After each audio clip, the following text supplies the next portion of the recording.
Oi, gente abençoada. Boa noite, a paz do Senhor a todos, irmãos, amigos. Se você ainda não se inscreveu, se inscreva em nosso canal, compartilhe. Amém? Veja bem, dando continuidade às igrejas, às 7 igrejas do Apocalipse da Ásia. Hoje chegamos aqui, né, na quarta igreja, Tiatira. Vamos fazer a leitura da palavra. Vamos lá?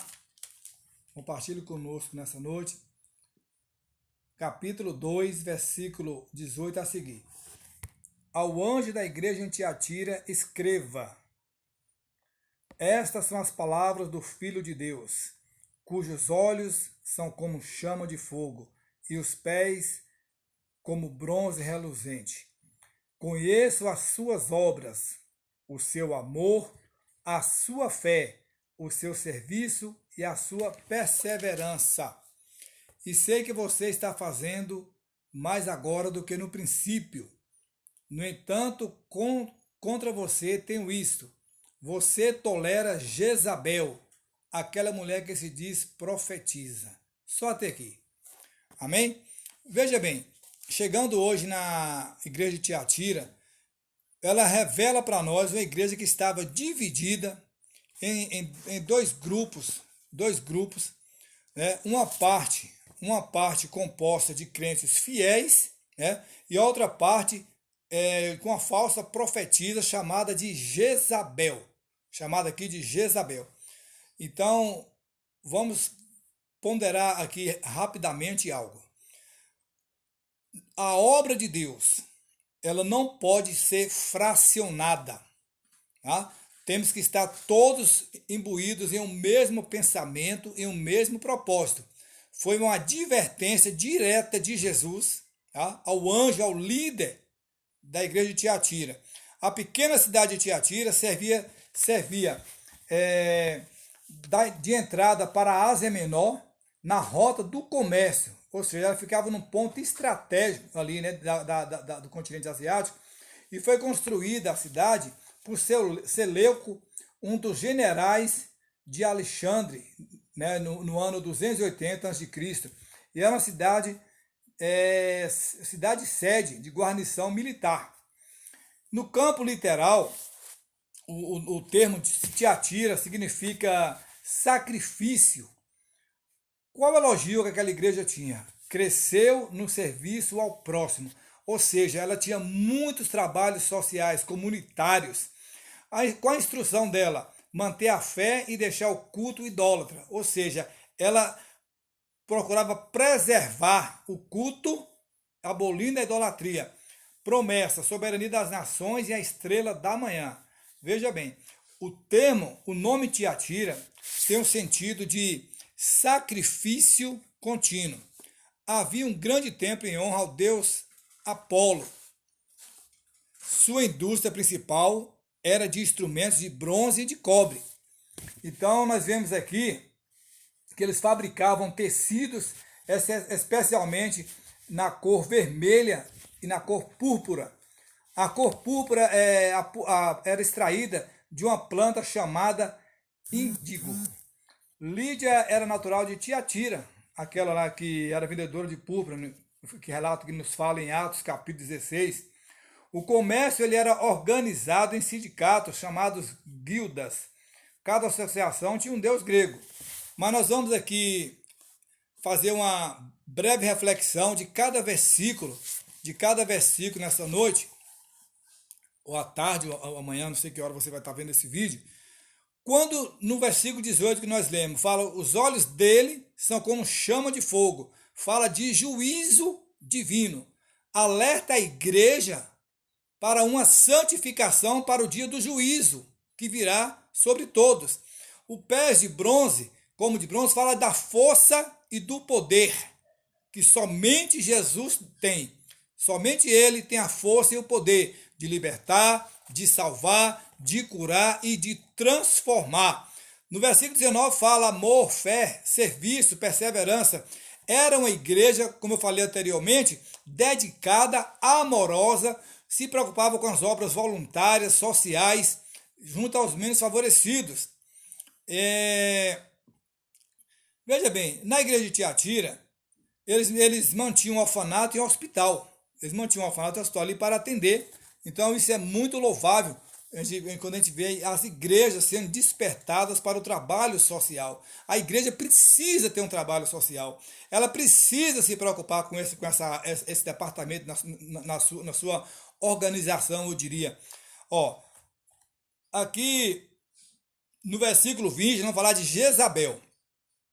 Uma mulher com este nome, ou uma comparação com a rainha Jezabel, uma princesa fenícia e sacerdotisa de Baal, o deus pagão da natureza. Casou-se com o rei Acabe e perseguiu os profetas de Deus. 1 Reis 18, 4 e 13. Na igreja de Tiatira, essa mulher ensinava que a imoralidade ela não representava gravidade. Veja que coisa absurda. Ela praticamente liberal. É como se hoje nós abríssemos mão para o pecado dentro da igreja. Terrível isso aí, né? Terrível. Então o versículo 20 fala, profetiza. Jezabel dizia que tinha um dom de profetizar e que era uma pregadora.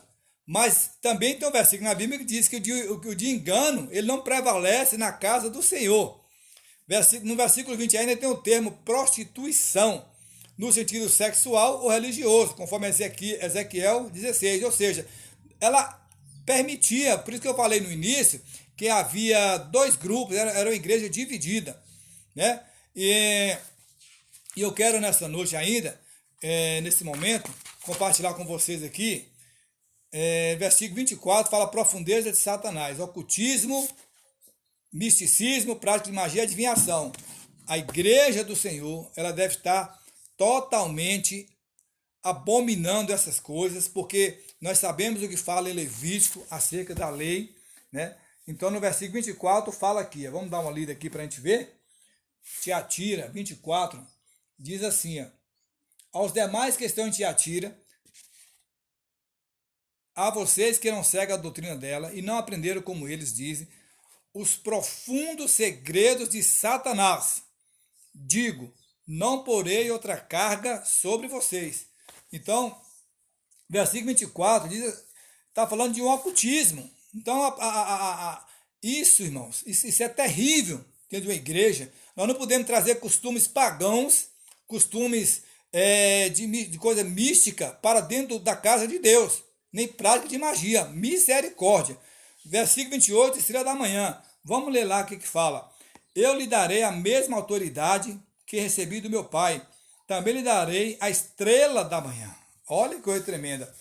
A última estrela que ainda aparece antes do amanhecer o dia é o planeta Vênus. O Sol é uma estrela. Provérbio 4,18. Jesus, quem é Jesus? É a estrela da manhã. Então ele está dando a garantia de vida eterna, de salvação, de libertação.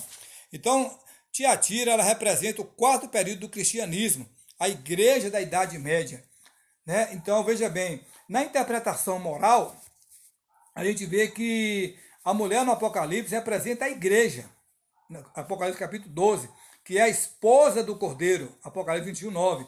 Mas a mulher chamada de Jezabel, 2,20, é a meretriz, que está se relatando, que faz referência à meretriz de Apocalipse 17, que são as falsas igrejas, né? As falsas igrejas.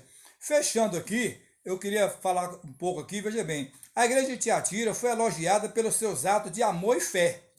Ela recebeu muitos elogios pelo seu trabalho, pela dedicação de amor que existia para com os irmãos e pela sua fé, pela sua paciência, pelo seu serviço, amém? Além de ser encorajada a continuar a realizá-lo. Ela recebia, né, mais força, mais fôlego para continuar aquele trabalho. Contudo, havia um sério câncer espiritual crescendo no meio da igreja. Irmão, nós não podemos permitir que o joio venha germinar dentro da casa de Deus. Jamais, nunca. Tá certo? Uma suposta profetisa, ó, que foi que veio germinado, a quem João aqui chama de Jezabel, fazendo propaganda de um estilo de vida completamente libertino. Abrindo parênteses aqui, a gente pode dizer, é aquele dizer no meio crente que diz assim, não faz mal não tem nada não, o que mal faz? Cuidado, a libertinagem. A dura punição de Deus a essa mulher nos mostra o quanto ele queria proteger seu povo da influência destrutiva que ela exercia. Então, nós vencemos através da oração. Quem vai punir esse povo é Deus. Não diz a Bíblia que nós não temos que lutar com nossa força, o Senhor pelejará por nós? Que a nossa luta não é contra a carne, é contra o sangue, e sim contra os principados e as potestades, tá certo? Então, isso nos dá uma ideia de como é perigoso, de como é extremamente perigoso desenvolver um relacionamento com pessoas que possam tentar nos desviar. Olhe bem, podemos ter amigos, podemos compartilhar nosso dia a dia com pessoas de qualquer situação social, de credo, mas nunca que venha interferir, influenciar, veja bem, principalmente influenciar na nossa maneira de pensar, na nossa doutrina que aprendemos. Olhe bem, não sejamos influenciados, tá certo? Precisamos escolher com cuidado aqueles com quem passamos a maior parte do nosso tempo. Escolher com qual? Veja que Jesus ele tinha Pedro, Tiago e João. Ele amava todos os discípulos, amava. Mas ele tinha uma amizade mais eu diria, mais íntima, mais à parte, mais reservada com Pedro, Tiago e João. Um relacionamento pecaminoso pode nos afastar de Deus e minar nosso progresso, nosso mundo espiritual. Então, a igreja de Tiatira tinha esse grande erro. Então, que nós possamos tomar como lição para os nossos dias. Igreja não pode ter divisão, igreja não pode ter grupos, igreja não pode ter facções, tá certo? Então, aqui ele faz uma alusão ao nome de Jezabel e nós vimos aqui que nós temos que abominar a libertinagem no meio do povo de Deus, abominar o pecado. Amém? Grande abraço, compartilhe, se inscreva no nosso canal e até o nosso próximo vídeo. Nós vamos falar de qual igreja? Deixa eu dar uma olhada. Hoje falamos de Tiatira, vamos agora para Sardes. Grande abraço, até o nosso próximo vídeo. Fiquem todos na paz do Senhor.